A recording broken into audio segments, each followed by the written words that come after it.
Last podcast on the left is all about the facts. So when Southern New Hampshire University came on as a sponsor, it was time to do some research. Turns out they offer more than 200 online degree programs, and get this, criminal justice and psychology are some of the most popular. Classes have no set meeting times, and tuition rates are some of the lowest in the U.S. Want to learn even more about SNHU? Visit snhu.edu/last. Insurance isn't one size fits all. That's why drivers have trusted Progressive's Name Your Price tool for years. Just tell Progressive what you want to pay, and they'll show you coverage options that fit your budget. Visit Progressive.com to find a car insurance rate that works for you. Progressive Casualty Insurance Company and Affiliates. Price and coverage match limited by state law. There's no place to escape to. This is the last podcast. On the left. Side stories. That's when the cannibalism started. Side stories. Yes.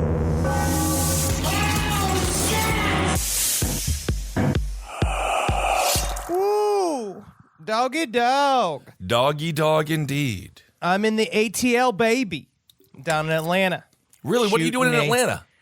Shooting a short film with Matthew Servito, who plays Satan on Your Pretty Face is Going to Hell. And by short film, of course, he means everyone is 5'6".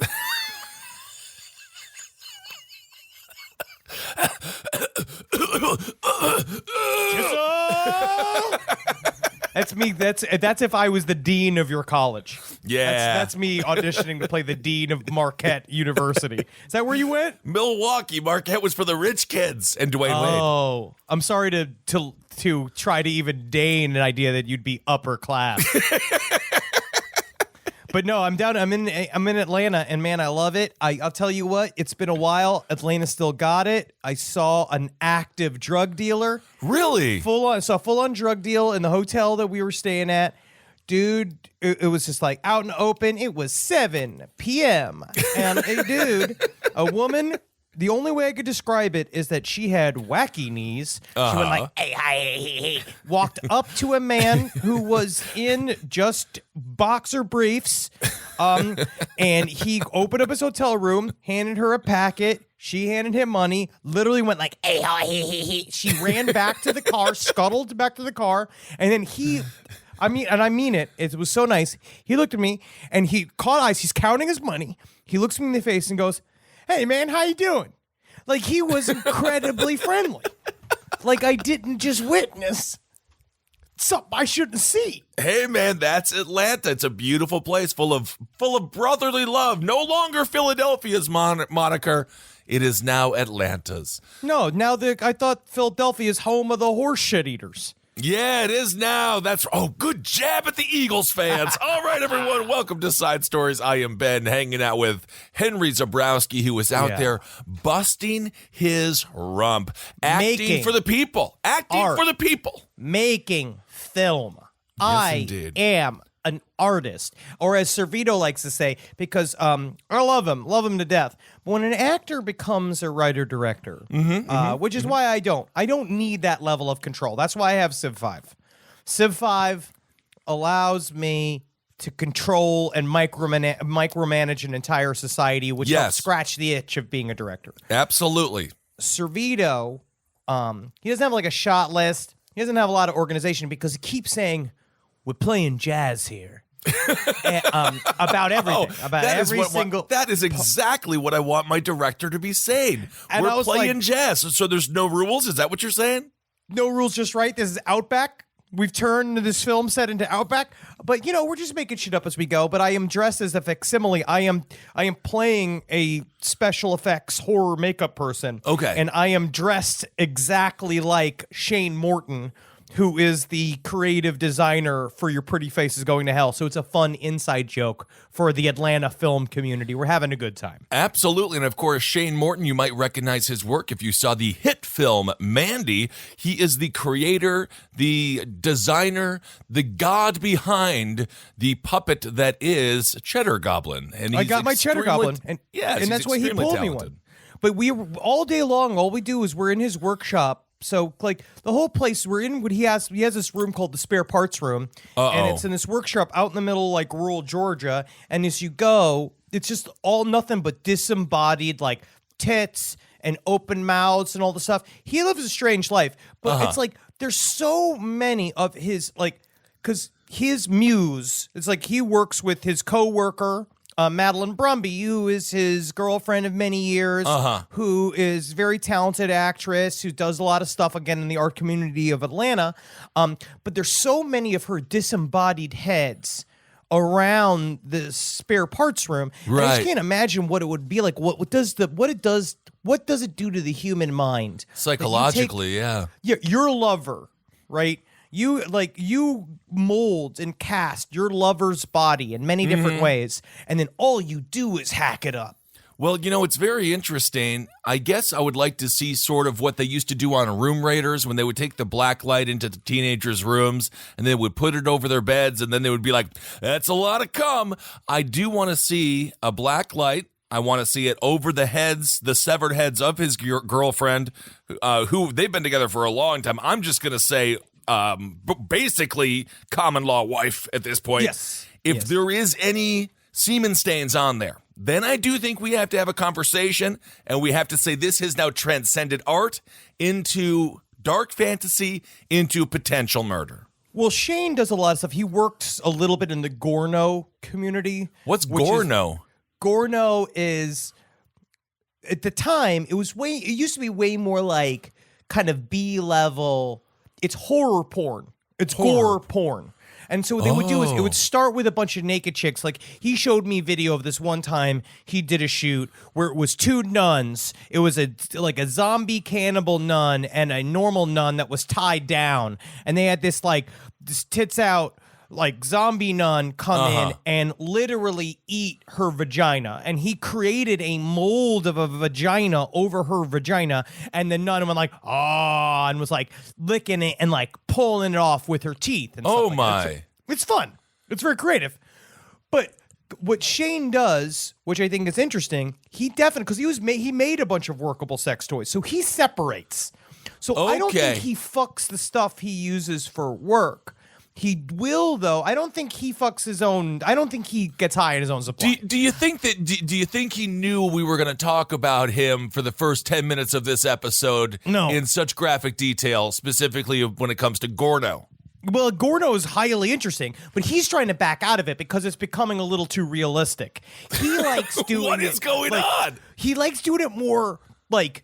He wants it to be more fun and campy, where the guys are listening to their customers, and their customers are like, I want the girl to really be dead. And they're like, I know you want the girl to really be dead. I know, but we're trying to sell you something legal.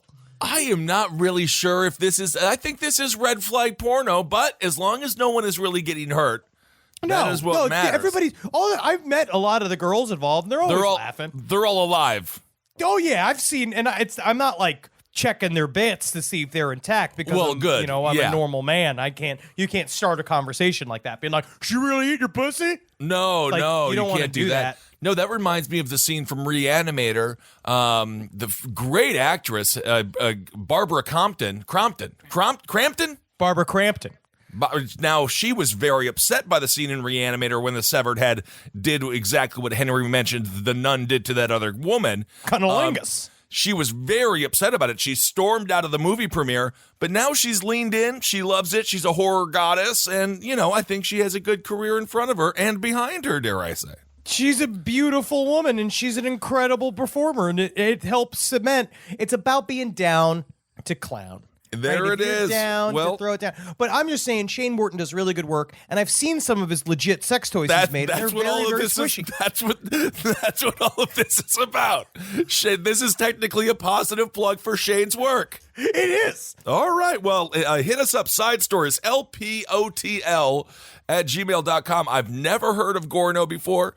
Again, as long as everyone is safe, hey, you know what? Do what you want to do. I really don't care. Get it out, man. Get it out. People like getting their buttholes gaped. People like peeing each other's mouths. And this is fucking America. You go out there and you express yourself. Sex workers have the possibility to fucking save our world. Oh, I love them. Sex workers, if you're out there, take this as a message. You have opportunity. If you're with some of these important people, if you're there and you're sucking on Jeff Bezos' toes, right before he blows it, you'd be like, hey, give $10 towards climate change. There before you he go. comes.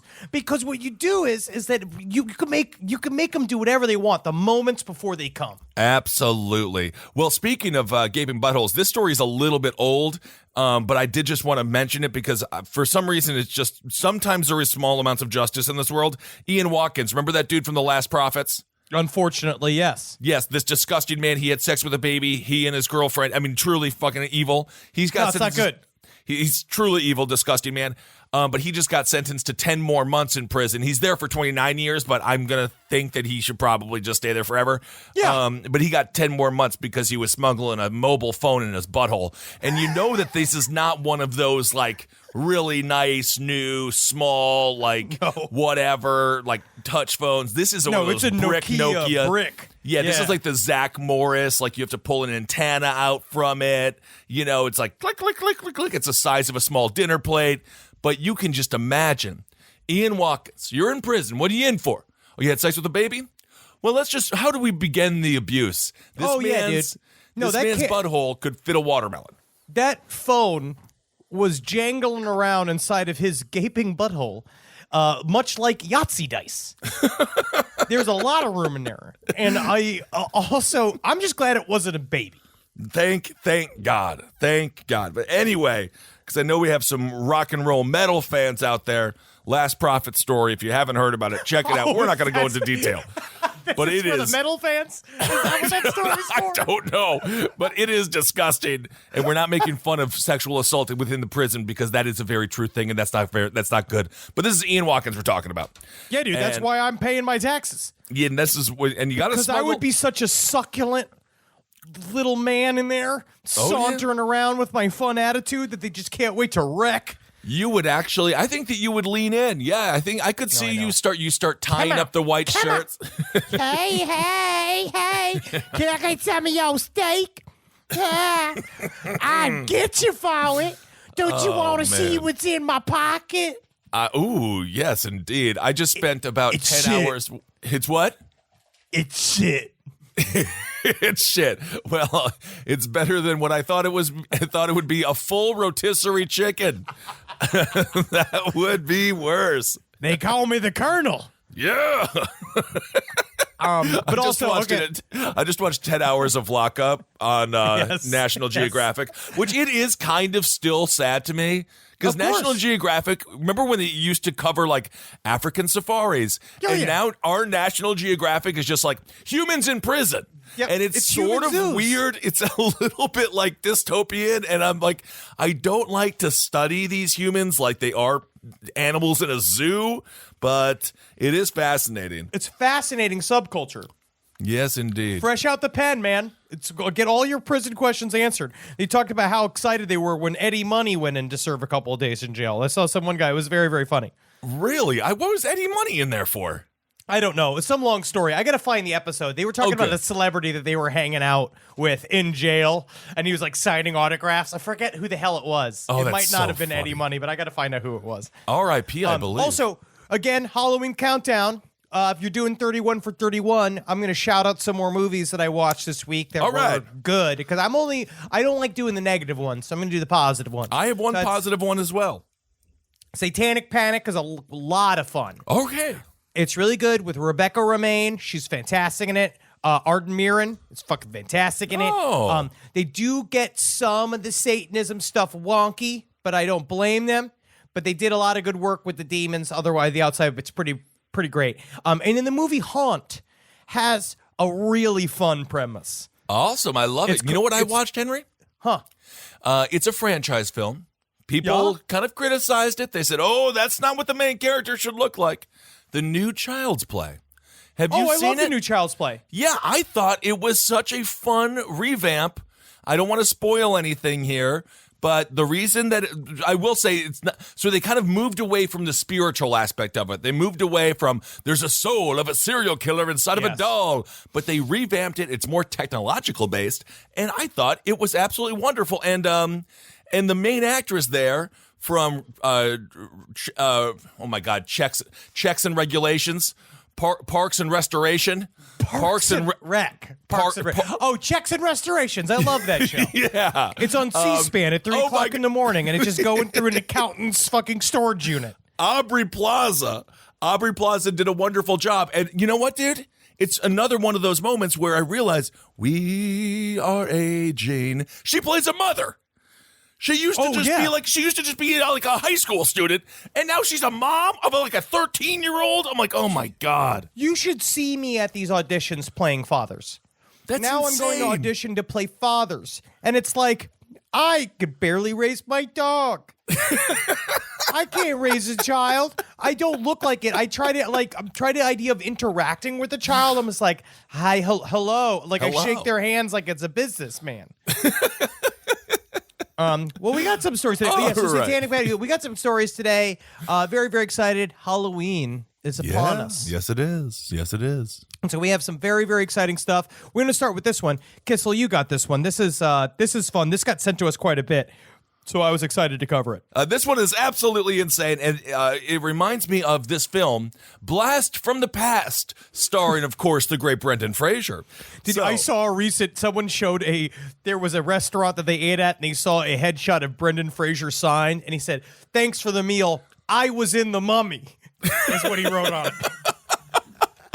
I love him. So this is a Dutch family. They were found living in a basement for damn near a decade, preparing for the end of the world. So it was 6 siblings, ages 18 to 25, which that is, what do they call that? Irish twins on top of Irish twins on top of Irish twins. I think that is a no condom sextuplet. Absolutely. So they were living with a man in a farmhouse basement for 9 years, no contact with the outside world whatsoever. And then finally, one of the dudes was able to leave. He escaped in the middle of the night, went into a bar. And that was the first thing he did. The youngest child. The first thing he did is that he got to a bar and got himself a beer. Yes, he did. So, multiple outlets have reported that the man was the father of the children. This is according to Mayor Roger de Groot. He said during a press conference that he was not related to the siblings. So these kids were there with a man who was just a farmer. And so he escaped the property. The eldest sibling did. He's 25 years old now. Went to the pub in Runerwold. He didn't just order a beer. He ordered 5 beers. 5 beers. And just drank them. He did a kissel. He did a whole kissel. He just ordered 5, being like, I don't need the gaps in time in between. No, I mean, why bother? And the thing is, so at this point, he didn't even run into the bar and be like, we need help. We're stuck in a farm. We've been there for a decade. What year is it? Who's the president? He just sat there, drank his beers, and that's when the bar owner, Chris Westerbeek, finally just had a small conversation with him. You know what? I kind of understand, right? You're a part of this horrific set of circumstances. We don't really know a lot of the details of the story. Right. They were being held there by a man named Joseph B., who was a handyman. They found the 5 other kids after the oldest of them was found at the bar. When they found him, he had long hair, a dirty beard, wore old clothes, and looked confused. I think it was the 5 beers. It might have been the 5 beers. So bar owner Chris Westerbeek described how a man had come in, ordered 5 beers, and then the first thing he said, he was like, then I had a chat with him, and he revealed he had run away and needed help. Then we called the police. So you've been held against your will, right? For 9 years. You finally somehow we don't know exactly how they were held against their will just yet. No. I can see how you're like, I've been trapped with these kids and this handyman, Yosef, and God knows how he's kept me in this room, did all stuff. Honestly, even for me to speak about this, I need some beers. Like, I need to slide some emotional lubricant onto me before I can even explain what the fuck happened to me. Like, I can't imagine what the girls that dealt with Ariel Castro had to deal with immediately afterwards. Oh my, well, they just went to the rap concert. I believe they were brought on stage. I forget the rapper that brought them on stage, but they had fun. And I think that's great. But the strange thing is, the 58-year-old man that had these people, I don't think that they were kept against their will. I think they really believed that the world had ended because apparently he had suffered a stroke. Because when the cops broke in and they were like, yo, dude, what's going on? They looked behind a living room cupboard, and that's where they found a 58-year-old man, lying in bed after he had suffered a stroke, which seemed to be a few years ago. So maybe they firmly just believed that the world had ended, which has got to be kind of trippy then to come out into the world. It's sort of like you're reborn. Holy shit. It's got to be interesting. I hope we get this whole story. Yeah. I wonder what it was that made the oldest son finally leave, because you are trapped in your father's sick mind. It's like the movie Frailty, where you're like, But this isn't even in their father. This is just, again, a random, I don't even know how they met this guy. They said they're not really sure what the fucking relationship is. They know that the other kids, they think that the mother might have died a long time ago. But it seems like they just kept this line of bullshit going for forever. Like, it could have started with the mom, and they could have been raised with this shit. We don't know how old the son is either. And Mayor de Groot says he's never seen anything like it. And thank God, because can you imagine if he was just like, yeah, well, we had a similar situation about 4 or 5 months back, so throw it on the pile. Throw it on the pile. That's just, you mean one of these stay families? Let them just stay families. Honestly, in the end, they don't have to deal with all the horseshit of the outside world, but you might have to be Blow and father, and you might have been told that you need to remake the human race with your sisters. Maybe. We don't know. It doesn't seem at this point as if it is a Joseph Fritzl case, who, by the way, is still alive. Those guys are the people that live forever. Yes, and if you want to know more about Fritzl, I believe we covered him in a last podcast episode briefly. We talked a little bit about this a couple episodes ago on Side Stories too. It's somewhere in there, but we didn't do it in depth, and we will do it someday. But for some reason, Marcus gets all upset about all the daddy making love to baby, because making love isn't the right term for it. And also, it's all. I mean, I texted Henry after our Mormonism series after the final one. Part 6, which, by the way, again, thanks so much for the unbelievable response to the Mormonism series. That is one of just awesome to hear the response. Thank y'all so much. But when we covered Warren Jeffs, I was walking back home, and I was like, man, I'm so depressed. Why do I feel? And it's like, oh, yeah, that's right.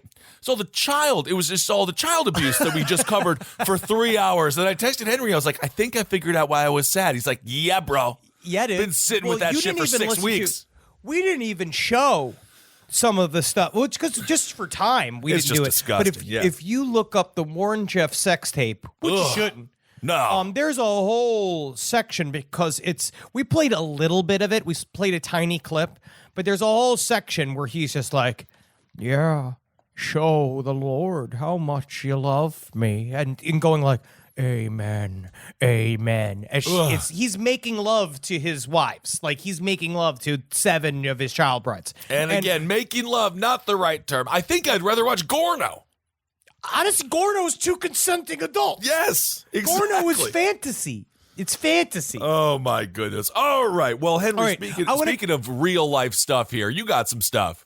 I want to talk about this just real quick. Okay. Just because, again, putting it on your radar of shit to watch, because Natalie's always good at kind of like cultivating interesting true crime stories that she becomes obsessed with and then sends them to me. And this is one that I ended up falling into a little bit of a hole of. And this is really one where you should also do your own research, because it's very, very interesting. This is the disappearance of Susan Cox Powell. Now, this happened in 2009. She was a woman that went missing from West Valley City, Utah. She was a mother of 2 that was married to a man named Joshua Powell, who was never charged. Okay. And it became a very famous case. I remember it vaguely when it came out. But this is tangentially connected to the LDS Church, because obviously all these people are Mormon, which is why it fucking happens like this. But Joshua Powell was a total sociopath that essentially took him and their 2 young sons. They had 2 young sons that were 7 and 5. Okay. And how it works is, so Susan Cox Powell goes missing on December 9th, right? Overnight. He tells everybody that she just left. she just left in the night. She left her 7 and 5-year-old and left. And that's why, like it's all her fault. And they were living with his father, Stephen Powell. And they all kind of corroborated all this shit, saying that Joshua is innocent, blah, blah, blah. What you then find out is the father and the son and her were a part of this. She was an unwilling member of a sexual triangle where the father was sexually obsessed with his daughter-in-law, filming her, collecting her underwear, her toenail clippings, her her cleaning out her ears. He filmed himself constantly. Like he had this whole like library of film where he was filming her without her knowing, filming himself showering and dancing, wearing her underwear, doing all of stuff. He wrote love songs to her. He then confessed his love to her because in one video he said, "I had a most erotic moment today. The most erotic moment in her life. The most erotic moment in my life. Susan's feet were tired from working, and I offered to give her a massage." Oh, my. And so he sat and massaged his daughter-in-law's feet in the living room in front of Joshua. And Joshua the whole time is like, "I married good, didn't I, Dad?" Oh, my. He's becoming more and more abusive over the years. He's a fucking sociopath. So Joshua is being cucked by his own dad in his dad's house. It. Yes, and he kind of likes it, and the father likes it, and she is trying to get the fuck out, right? And she is now, what you then find out over time, on the surface, of course, they're this very happy LDS family. And Susan was a very devout Mormon that was trying to get her, because Josh stopped going to the church, like as they were developing in their relationship. So he stopped being a part of the church. Okay. And she didn't understand. But the stuff that he decided to cling to was all the husband's the head of the household. And you are supposed to do what I tell you to do, what I tell you no matter what. And she listened because she was a devout Mormon, basically being like, I can't get divorced. So she started, as the abuse was ramping up and becoming more and more sadistic, and the father was becoming incredibly sexually excited openly in front of his own daughter-in-law, showing her how hard that she would make him. He then confessed his love to her in a car, and he videotaped it because he was trying to destroy their marriage. It's like a whole long psychological thing. Look it up. Dateline has an incredible episode about it, and the Ladies Go Missing channel, Oxygen, they also have a really good documentary on it. So, long story short, I'm going to spoiler alert. Spoiler alert. So, she's now gone missing for months. They're trying to register her dead, right? Because, she's just fucking gone. They interviewed the son. They interviewed Charlie Powell, the oldest son, being like, what happened to mommy? And they're like, Daddy said that he took her on a camping trip where we go to look for our gemstones, which is, they used to go geode hunting out in the mountains of Utah. And mommy just never came back. Like, they just went. Goodness. They never came. He must have killed her. We don't know these details. So the parents of Susan Cox Powell know that all of this shit is coming out and then it is fucked. So they file for custody of the kids. So they get custody of the kids. They win it. They win custody in court. But then they decide to give him a visitation day, even though they shouldn't have. No. So Josh and the two kids, under supervised help from someone from CPS. CPS delivers the kids to Josh.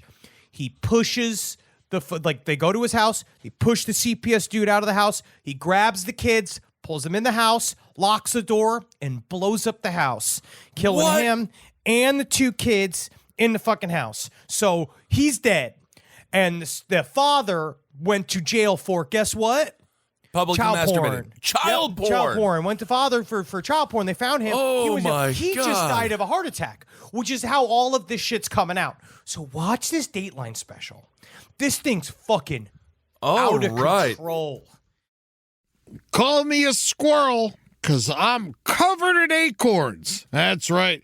So many people are focused on where their money is today. And Acorns is the financial wellness app that cares about where your money is going tomorrow. Let acorns work for you. You put acorns in the ground and you're going to get trees tomorrow. That's right, investments. And with the Acorns Potential Screen, you could find out what your money is capable of. I always do that. I'm like, I want to invest in something that I like. Let's say cheeseburgers. Okay? That's kind of hard to do. Acorns will help you find a cheeseburger that is right for you. So sign up now, and Acorns will boost your new account with a $5 bonus investment. Wow! Join the over 14 million all-time customers who have already saved and invested over $27 billion with Acorns. Head to acorns.com/left or download the Acorns app to get started. Paid non-client endorsement. Compensation provides incentive to positively promote Acorns. Tier 2 compensation provided. Potential subject to various factors such as customers' accounts, age, and investment settings. Does not include Acorns fees. Results do not predict or represent the performance of any Acorns portfolio. Investment results will vary. Investing involves risk. Acorns Advisors, LLC, an SEC registered investment advisor. View important disclosures at acorns.com/left. Is there anything better than a summer evening outdoors? Enjoy your space to the fullest with new greenery from Fast Growing Trees. I love a big, thick bush. Fast Growing Trees is America's largest, most trusted online nursery, and they can send me a big, thick bush any time of the day. It arrives at work. It arrives at my car. I can pinpoint on a Google map where it is. Send me a big, thick, brown bush. And they send it immediately when they have it, because sometimes the shaver comes to town. I remember one time I ordered a cherry wood tree from Fast Growing Trees. And my God, I couldn't cut it down, no matter what my father told me to do. I had to lie to him about it. And next thing you know, I became the first president of the United States of America.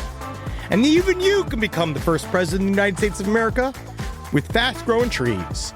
Right now, get up to half off select summer planting essentials, plus get an additional 20% off your first purchase with code LEFT at checkout. That's an additional 20% off at fastgrowingtrees.com with code LEFT at checkout. Offer is valid for a limited time only. Terms and conditions apply. Summer schedules can get busy fast with camps, vacations, sports, family time. And, every single time Carmi eats a block of dark chocolate, we got to take her to the emergency room. You know how much time that takes. All right, IXL makes it easy to keep learning part of the routine in just a few minutes a day. IXL is an award-winning online learning platform that helps kids truly understand what they're learning, whether they're building math confidence, strengthening reading and writing skills, or reviewing science concepts. From pre-K through 12th grade, IXL offers personalized, interactive learning that adapts to each child's level and pace, which is great because Carmi has been really slow in biology, and Wendy has really been struggling with American history, mostly just because she doesn't agree with the way it's being taught. So it's really important. You make an impact on your child's learning. Wendy, as soon as she gets her chicken, she is ready for all of her lessons. And Carmi just really has to eat 5 or 6 bites of liver, beef liver, chicken liver, and then she can really get down to, I'm hoping this is the year she reads To Kill a Mockingbird. So really, IXL, thank you. Make an impact on your child's learning. Get IXL now. And Last Podcast on the Left listeners can get an exclusive 20% off at IXL membership when they sign up today at IXL.com/left. Visit IXL.com/left to get the most effective learning program out there at the best price. All right, I know what you're thinking. I like to go banking, but I don't want to give to these big old banks all the time that cater to the 1%. Well, go ahead and get yourself hooked up with Chime. It's banking built for you, not just those rich jerks. And they got thousands of fee-free ATMs because why pay to get your own money? Chime is working for you, man. You get your Chime card, you're going to get travel perks, you're going to get into airport lounges, you're going to get those chicken thighs. Every time I go to an airport lounge, I get chicken thighs. And you know what I say whenever I see a plate of chicken thighs? Give me more. Chime's going to get you those chicken thighs in these lounges, all right? Sure, they could serve other types of meat, but why would you when chicken thighs are so delicious? Chime is not just smarter banking, it's the most rewarding way to bank. Join the millions who are already banking fee-free today. Head to chime.com/left. That's chime.com/left. It only takes a few minutes to sign up.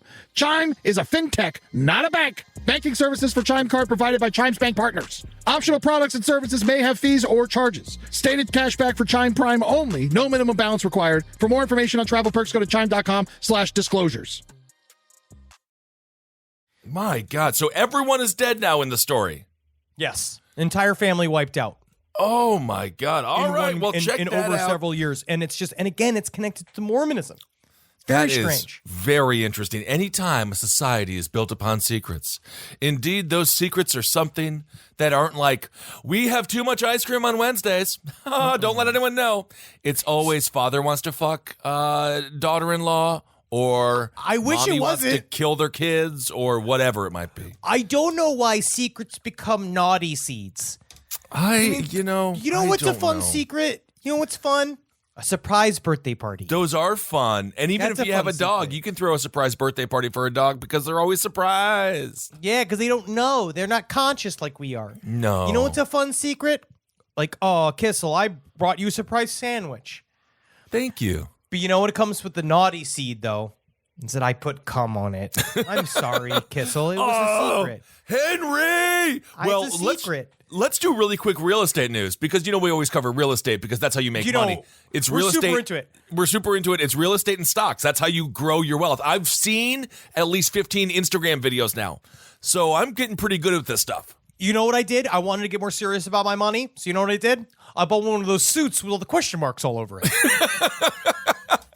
So you can currently, for a measly $459,000. It's not the home, no, they tore that down, but it is the property. You can live on the property that serial killer John Wayne Gacy murdered 33 boys upon. So Hell yeah. It's still there. The property is still there. They couldn't tear down the property. What are you going to do? Excavate it or something? I mean, you can't just blow it up, but I'm certain that it's good property, and you know that you can really do a lot with it. Yep, and currently the house that is on that property, it's a 3-bedroom, 2-bathroom house in the Chicago burbs. Oh. It's 2,500 square feet, and the lot itself is just under 9,000 square feet. It's going, again, for almost $500,000. It's marketed as, quote, a beautiful brick home with an updated kitchen that overlooks a huge backyard. And Yeah, of course, the kitchen better be fucking updated. Yeah, it better be updated. You gotta be. I think it all needs a bit of a zhuzh. I would say so. So it's not. So it is a home that is actually, if you look at the new picture, the house today, it is very pretty. It's nice. It's landscaped. Very How pretty. far outside of downtown Chicago? Like how far, like away from main city Chicago? Let's see here. I'm not finding that information. So it's But $500,000. I mean, honestly, 3-bedroom, 2-bath. yes, 3-bedroom, 2-bath. And I got to say, Ooh. talking about making money with real estate, the woman who bought this house, she bought the land in 1986 for $30,000. Yeah, I bet. And then she built the house for her retiring parents because she wanted them to be haunted right before death. And now she's flipping it. She's flipped it, Henry. That's a fucking massive. huge. That's over $400,000 in just straight up winning money, dude. Man, you know what I think will be fun now? It would be a fun thing to do because because of true crime and how pervasive it's become in Yes. all friggin' life. You know what I mean? Like it's coming out there. There's just some guy who's gonna buy this shit, and you wear that pogo costume every day in front of the house, just like waving at the kids, being like, "Pogo's back." Hi, kids! Pogo's back. Like this is the time to do it. To turn it you turn it into the strip club from Beetlejuice. Absolutely. So if you want to reach out to Prello Realty, they are the ones who are repping the seller, Robert Picarello. Robert Picarello is who you're going to want to talk to for Prello Realty. And you could live in a home that is upon the ground that saw 33 kids murdered. So there you No, go. man. That's a little investment advice, although it seems like you're buying high now. Technically, you want to buy low like the chick did in 1986. Yeah, and you know what it is, too? My problem is I don't like the winter. Yeah, no, I mean, Chicago's a beautiful place, but my God, those winters are a bit brutal. All And right. I don't like the wintertime, but otherwise it's a great investment. Yeah. Who knows? I mean, you are right, though. At this point, with the serial killer trend, I mean, ride the wave as long as you can, because it's going to crest and fall. Like, at some point, we're going to wake up as a country and just be like, why did we talk about murder for 5 years? Can we just get back to, like, I don't know, like, something like, what's Martha Stewart doing? She's being cool, actually. She is being cool. She always has been. She's fucking ex-con. I know. You That's should- why I love her. You watch this special on the world's tallest man, Igor? I did not. What is it? This world's tallest man, Igor? Yeah, dude. Forget his last name. Igor is dangerously tall. He's 8 feet. Why And he's name- getting bigger. He's not. He keeps growing. He and is they say how gigantism. charming and funny he is. But then I watched a video with him, and he's just like, They put me into the hospital because my bones are becoming round. like he's saying some weird things about how his bones are getting all like crooked because just like he's running out of skin so that the bones can grow, something like that. Because his bones What? are growing, but his skin's not growing. Something bad. He's got very big head. I mean, he's very big. But his whole thing is that he believes that God is punishing him by stretching him. No, just go get the surgery. He can get a surgery to stop growing. God made me this way. I am his giant. You know the movie My Giant? I But do. Instead of Billy Crystal, my little man is God. Oh, But he is man. very he's in a lot of pain. Well, they say that the human vein system, it can't go 8 feet.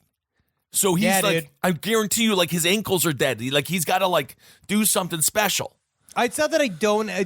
Spending time with you made me have so much more understanding of your plight, of what your people go through, of It's what a the nightmare. big people go through, and it's a nightmare, except for like all the other added societal benefits. Yeah, absolutely. Everyone, the grass Because is they always still greener. chicks from all over the world are trying to see Igor's hog. Like, I don't- he can't feel the tip of it, and maybe he's in constant pain, and maybe he's a walking carnival exhibition, but at the same time, just because of that sheer curiosity, he could pull strange everywhere he goes. No, I don't. At some point, girls say they like a big man, but they think of Jason Momoa. They're not thinking of George Mirasan and Igor. They're thinking, Yes. Please tell me I still have feet. Do I still have ankles? Because it might as well just be gone because it's just a ghost into the wind down there. man, That's very scary. The giant again- people have suffered a lot, Henry. Suffered That's what I'm a lot. Like the small haven't? Like No. us small have not? Us No, small. because the story of the small, and this is why David versus Goliath. I've always been Team Goliath. I don't course even you care. are. Of No, course. because Goliath didn't want to fight.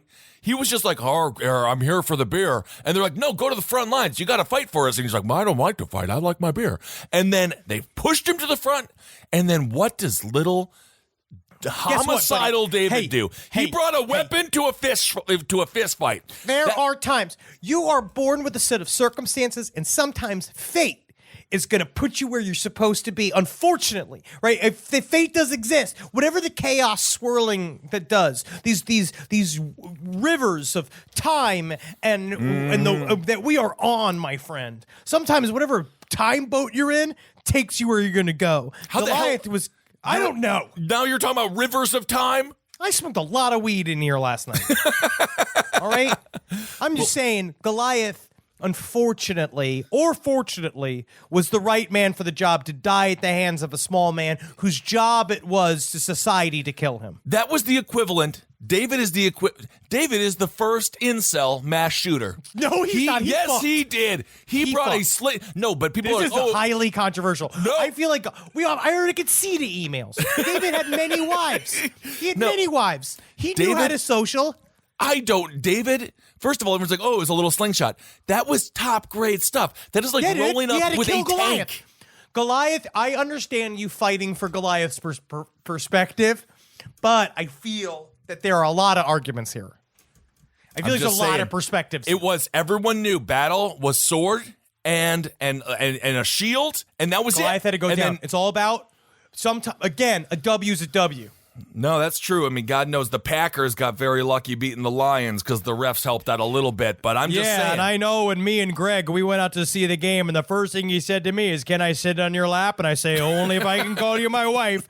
And we watched that Packer game the entire time we had sex.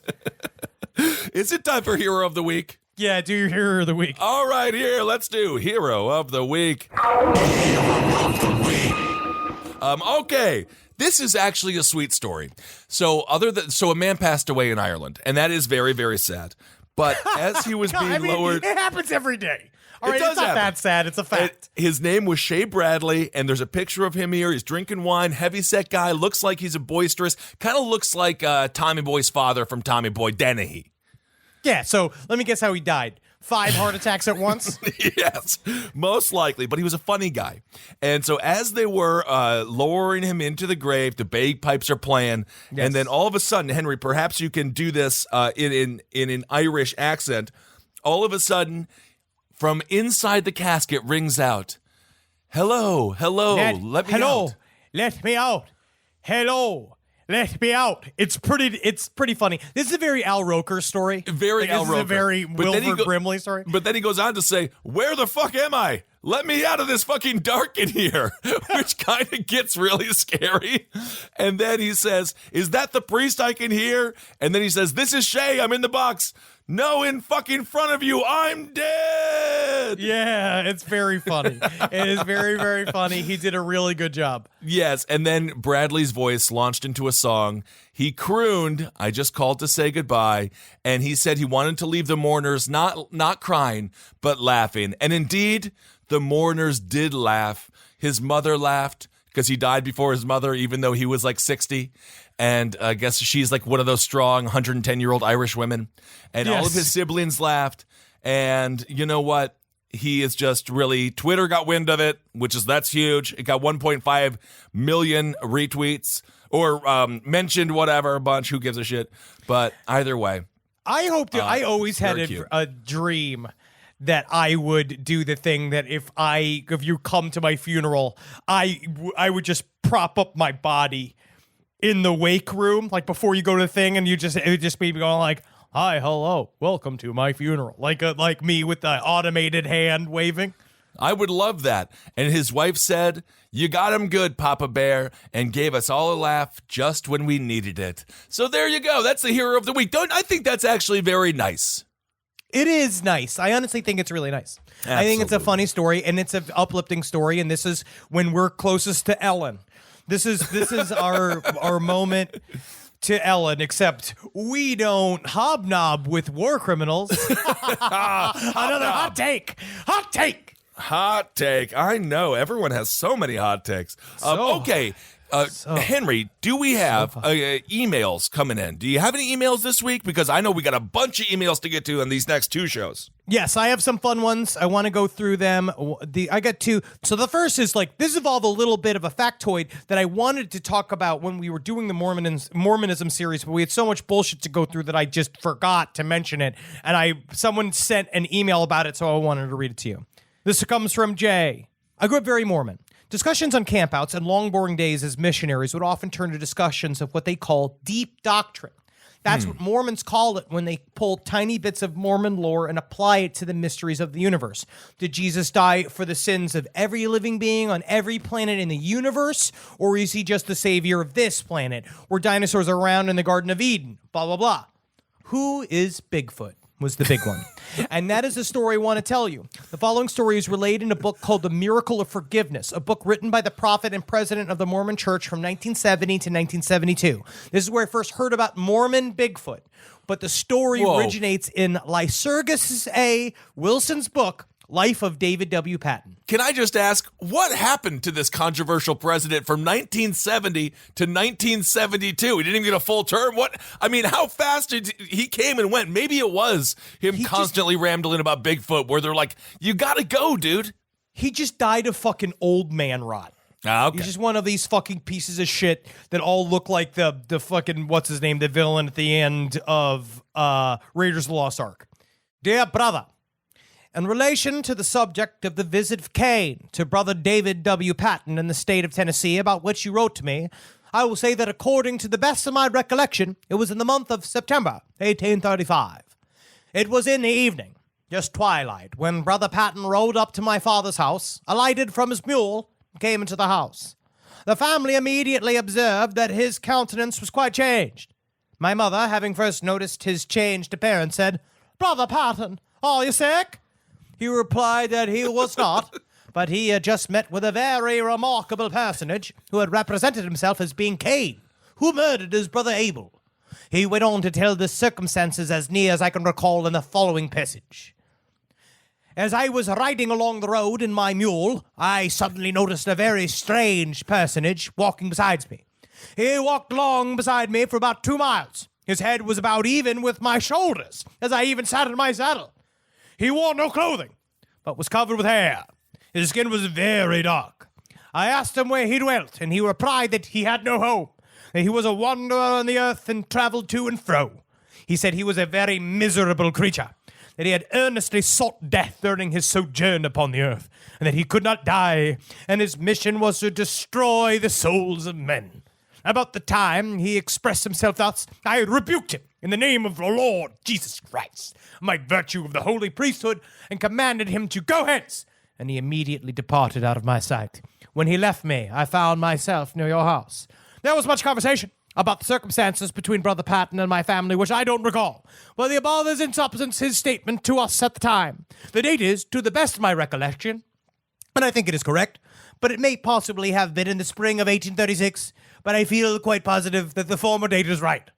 Hoping the above all be satisfactory to you and answers your purposes, I am, with the kindest regards as ever, your old friend and brother, A.O. Smoot. Stories like these are always taken at face value within the church. The Mormons who have read this story, they believe, and I have actually now, this is Henry speaking, I did my own separate research briefly. Okay. They believe, and it's true, they believe Cain from the old story of Cain and Abel is a huge man that forever wanders the earth, covered in hair, wandering through the forests and byways of America. Cain is Bigfoot? Cain is Bigfoot. What does that sound like to you? Not just to you, but every scout leader who's ever heard this story has told me that Bigfoot sightings were not chance encounters with an elusive prehistoric ape, but narrow misses with Cain, the most evil human to ever live, cursed to wander the earth forever. Oh my goodness. But that's not even... Bigfoot is a very nice cryptid. It's only peaceful. If it wanted to rip us apart, we've seen the game Rampage. No, it would be like that in Manhattan right now. I've seen some video of Bigfoot, and we've read some stuff of Bigfoot being sexually aggressive. Yeah, you have, because you love your Bigfoot, your sexy creepypasta. My lore. Mm-hmm. All right, so I'm going to try to, this is a long email, but I'm going to try to truncate this because it's fucking really good. Okay. So this young person had traveled to Chicago and was looking for friends. This young person went and they tried to join a volunteer group. It didn't work out, but so they ended up getting on the train to go home. And Okay. This is the story. I get on the train, red line, northbound on a Sunday, getting on to Jackson, and the train is fucking empty.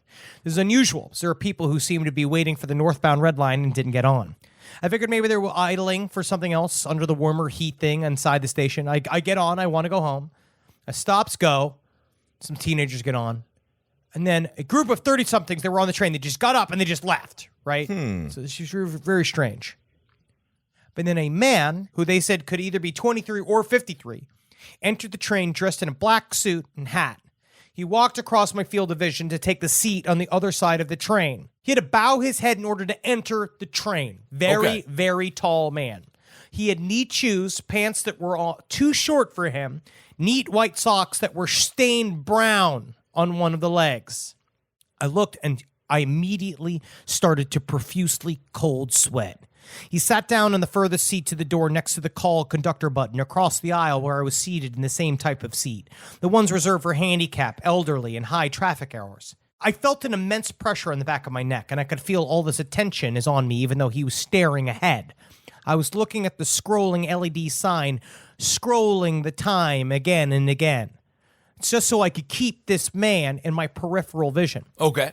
The train comes up from underground, and there's a bunch of sunlight suddenly, and this is when I realized that his clothes were pinned together with shining silver pins, like what a tailor would do. His clothes were really reflective, and the two long tails of his jacket weren't lined. The cuffs of his pants are well hemmed, but it looked like they are unreasonably thin, non-suit material, like someone took a windbreaker and made a suit from it. Out of my peripheral vision, I also saw that while he was also very tall, he had these thick creeper shoes on. The sole was 2 to 3 times the thickness of a creeper shoe. It was like a platform shoe. I couldn't move. I was deeply uneasy, and I was feeling as if something was compelling me to look at this guy. He's weird looking. Sure. But I wouldn't.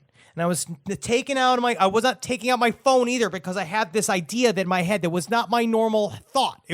I kept thinking of my phone as my technology, which is a phrase I do not use. The man started mumbling in a breathy tone and tapping his face with the flat of his palm, or at least that's what it seemed like he was doing. I cut my eyes to the time and realized only minutes have passed, but I was soaked with sweat through to my jacket. I couldn't get off the train because the last stops I would have had to cross in front of him, and I was not about that life. I cut my eyes back and I look at his shoes, and I saw a milky green wire with a dark center coming out of the tip of his bone of his ankle and going into a welt onto his leg. It was this raised quarter bit of skin that was a dark blackish color. My stop finally came, and as I jumped, I locked eyes on him, and I didn't look at anything, but I hightailed it out the doors. I got to look at his face. He had a big, wide, fat face with tiny features that were grouped very close together. He was taking up the majority of his seat, and his clothes didn't fit him right at all. He had black, shiny hair, but it looked like a Party City wig attached to his hat.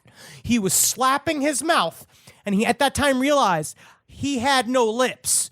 He just had this kind of like thin O-ring rind that was painted bright red around the center. Ooh. As I dashed in front of him, he stopped mumbling and bared his teeth at me, showing all of his clenched teeth and gums like a monkey at the zoo in the facsimile of a smile, with his lips pulled all the way back, then raised both of his hands, palms out, and wheezed at me. They said they were in the middle of listening to our Men in Black episode. Interesting. As they were going, and it was like, this was like Men in Black. She saw a man in black. And honestly, it's right on there. Unless he's dressed for fucking Halloween or on his way to a film shoot, that's a Man in Black. Monster in Black, it sounds to me very scary. Awesome. And again, we want to hear more scary tales from you. This is Side Stories, LPOTL@gmail.com. That is where you can send those emails. Please do. Spooky stories like that are exactly what we're looking for. Maybe he did just have to rush. He had to run fast after he was getting his suit tailored. I gotta go to the lip store. And he had to run. Excuse me, little girl. Can you tell me where the lip store is? He's got to get some of those plastic wax lips that parents thought that kids liked in the 50s. You know what he needs? What's that? Fillers. He needs some fillers, absolutely. All right, everyone. Thank you all so much for listening to this week's Side Stories. Can you feel it though, man? Fucking every week it gets closer to Halloween. Yes, I'm it so does. fucking excited. I have a question. Do we know anybody that works for Universal for Halloween Horror Nights? I have some questions about the sets of Halloween Horror Nights. So if anybody has that information, please send it to sidestorieslpotl@gmail.com. Very, very excited. I'll be headed there myself this year. Can't wait. We're trying to hit as many of the haunts as possible. Is Rob Zombie? Rob Zombie has an exhibit there this year, right? Yes, and my Blu-ray for 3 from Hell should be waiting for me at my home right now. I can't wait to see it. Woo! Absolutely. You got it on Blu-ray, huh? Yeah, man. No kidding. You just have a DVD player? I'm starting to go back to Blu-ray. Interesting. Okay, because it should be released online, right? Like Netflix I don't think it is yet. I think it might just be physical media. Oh my goodness! All right, I'm gonna have to plug in my DVD player. I haven't done that in a Dude, while. start doing it. Get back to Blu-ray. Remember the quality. All right, Grandpa. It's worth it. No, it's cool. All right. Oh man, live your life like you are a skeleton going to the skin store, or a man with no lips going to the lip store, and you got a coupon. Ooh. You're living that life, man. You're living that coupon life, buddy. That's what I do, man. You gotta live. You gotta laugh at the fact that, I don't got lips. Who gives a shit? Lick my teeth. You want to love me? You can't handle me at the I don't have lips, and you don't deserve me at the I'll massage your feet until you sleep, like you're my supple young daughter-in-law. All right, everyone. And then you gotta laugh. There. You gotta laugh, man. Yes. You gotta laugh. You see, you're laughing. I am laughing. Does that feel good? Right? You gotta laugh knowing that we got fucking 15 days to Halloween, Halloween, Halloween, Halloween. So fucking excited. Question, Henry, and this is for the audience as well. Nightmare Before Christmas. Halloween movie? Christmas movie? Christmas movie. Really? That's my hot take. Really? Christmas okay. movie. I'm going to say Halloween movie, just to be Fuck different. you. I could Fuck just see you. it. Okay, interesting. Wow. Yeah. All right, everyone. Never forget, you're feeling down in the dumps. You know what? Just wake up. You just got to wake up. It's the hardest thing to do. Just Listen, keep on dude, waking up as long as Get possible. out there. Get up. Put one foot in front of the other. Yep. Because Get a dog. Get out there. A dog, do your maybe. shit. Because sometimes we all feel down in the dumps, don't we? Every day. Every day. I fight it. Every day, as a matter of fact. Yeah. I think that's just the future. Yeah. I was talking, my therapist told me that he said, you are allowed to be happy. And I was like, but am I? But am I though? No, it's a constant struggle. But at the same time, if you think about it, it's a constant struggle for us, and technically we're living a 13-year-old's dream. Then it's just a struggle for everybody. It's just one of those things. Yeah, you get your absolutely. shit together and you get up there and you fucking do your shit. And also, I guested on a really good podcast this week, Get Rich Nick, with Nick Turner and Nick Vatterott, our old friends. Absolutely. Go take a look at their podcast. It's honestly very, very funny. They're two of the funniest dudes in the biz. Get Rich Nick Vatterott. He is one of the most creative stand-up comedians I've ever seen. Yes. And Nick Turner, his rage is filled with humor. And I think that's great. Yes. All right, everyone, never forget, hail yourselves. Hail Satan. Magustalations. Hail me. Hail me. If you're in a bunker, you know what? Just stay there at this point. I would say if you're in there, you're having fun, just stay there. Again, you know what you can do with the bunker? Rent it out as an Airbnb. Use that money, get yourself an apartment. Dude, honestly, I would love to go just a week of prepper's life. I would love to go prep for a week. No, Natalie and I are full on bunker life. We can't wait one day. Love it. This show is made possible by listeners like you. Thanks to our ad sponsors, you can support our shows by supporting them. For more shows like the one you just listened to, go to lastpodcastnetwork.com.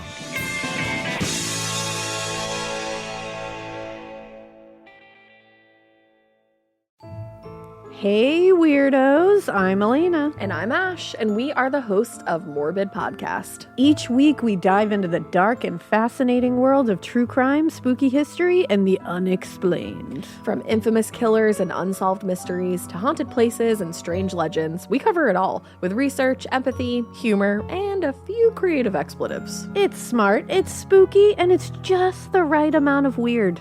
2 new episodes drop every week, and there's even a bonus once a month. Find us wherever you listen to podcasts.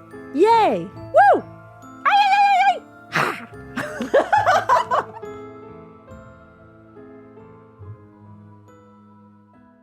This podcast is brought to you by Squarespace. Whether you're just starting out or scaling your business, Squarespace is the all-in-one website platform designed to help your business stand out and succeed online. Squarespace gives you everything you need to offer services and get paid, all in one place. From consultations to events and experiences, showcase your offerings with a customizable website designed to attract clients and grow your business. The best part about it is it can help you design a funnel in which you can very quickly record commercials so that you can get it done while you are desperately trying to get on break. That's the best part about Squarespace. It can really shorten up the time you spend doing things. You got to get in there. You got to get in there. Use Squarespace. Man, is it fast. It is absolutely incredible. You're going to love your experience at Squarespace. Head to squarespace.com/left for a free trial. And when you're ready to launch, use offer code LEFT to save 10% off your first purchase of a website or domain.